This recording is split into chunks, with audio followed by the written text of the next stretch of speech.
industri karet. Industri pengolahan karet merupakan industri yang mengolah lateks atau getah karet menjadi karet setengah jadi. Hasil pengolahan karet berupa sheet, krep, dan karet remah. Industri karet dalam pengolahannya menggunakan bahan-bahan kimia sebagai bahan koagulan lateks dan air dalam jumlah yang cukup besar untuk pencucian tangki-tangki tempat lateks serta untuk proses penggilingan.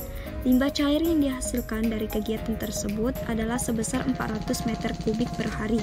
Limbah cair pabrik karet mengandung komponen karet berupa protein, lipid, karotenoid, dan garam anorganik. Lateks yang tidak terkoagulasi dari bahan kimia yang ditambahkan selama pengolahan. Pengolahan limbah industri karet. Penguraian polutan air limbah karet tersebut dilakukan oleh mikroorganisme yang tidak memerlukan oksigen bebas atau disebut dengan anaerob.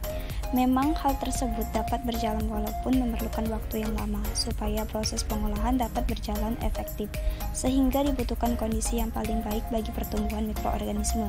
Mikroorganisme dapat hidup pada kondisi pH air limbah mendekati angka netral.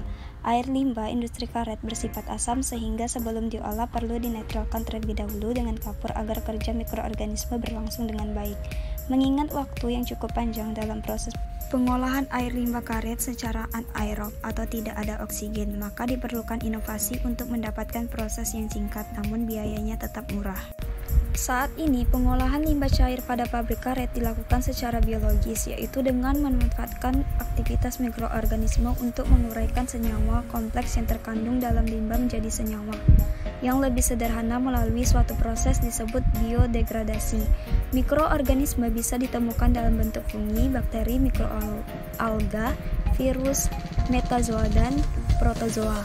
Limbah cair karet mengandung bahan organik dan nutrien yang tinggi bagi alga, yaitu organisme sederhana yang paling efisien menggunakan sinar matahari sehingga mampu mendegradasi bahan organik limbah cair. Salah satu agen biologi akuatik yang diduga turut berperan dalam mendegradasi polutan dalam limbah cair karet adalah mikroalga. Hal ini karena mikroalga dapat tumbuh dalam kondisi pertumbuhan alternatif dengan kondisi adaptasi kuat. Alga atau ganggang melakukan fotosintesis sehingga terdapat penambahan oksigen dalam limbah dan pada gilirannya mengoksidasi bahan pencemar.